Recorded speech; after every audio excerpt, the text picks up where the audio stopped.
নমস্কার, আমি প্রতিমা পিবিকে রান্নাঘর থেকে স্বাগত। আজ আমি তোমাদের করে দেখাবো ডিম, কাঁচকলা, আলু দিয়ে ঝোল।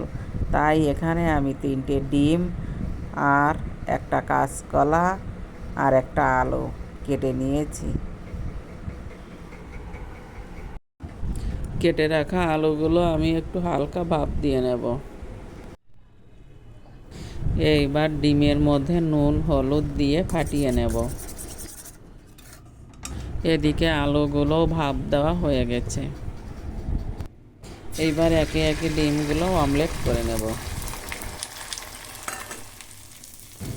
একে একে সব ডিম অমলেট করা কমপ্লিট। এবার কড়াইতে তেল দিয়ে দেব। এরপর দেব গোটা জিরে ও একটা শুকনো লঙ্কা ও একটা কুচানো পেঁয়াজ। তারপর দেব একটার অর্ধেক টমেটো দিয়ে একটু নাড়াচাড়া করতে থাকবো। মশলা ভাজার জন্য দেব হালকা নুন হলুদ। রঙের জন্য দেব একটু টিকা লাল। তারপর দেব চিরা লঙ্কা। আমার মশলা ভাজা হয়ে গেছে। এবার দিয়ে দেব কেটে রাখা আলু ও কাঁচকলা দিয়ে একটু সময় ভাজতে থাকবো। তারপর দিয়ে দেব উষ্ণ গরম জল। জলটা ফুটে ওঠার পর দিয়ে দেব স্বাদমতো নুন ও হলুদ। নুন হলুদ দেওয়ার পর দিয়ে দেব অমলেট করা ডিম।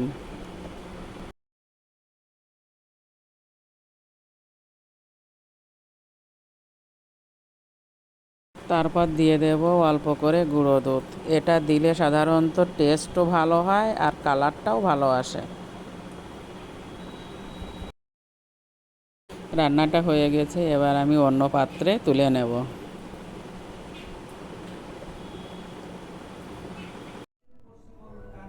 সবশেষে দিয়ে দেব সানরাইসের গরম মশলা। দেখো বন্ধুরা, কত সুন্দর ফ্লেভার এসেছে। সবশেষে দিয়ে দেব ধনিয়া পাতা। তৈরি হয়ে গেল আমার ডিম আলু কাঁচকলার ঝোল। রেসিপিটা কেমন হয়েছে জানাতে ভুলো না কিন্তু। পারলে একটি লাইক, একটি কমেন্ট ও উৎসাহ দেওয়ার জন্য সাবস্ক্রাইব করে পাশে থেকো। নমস্কার।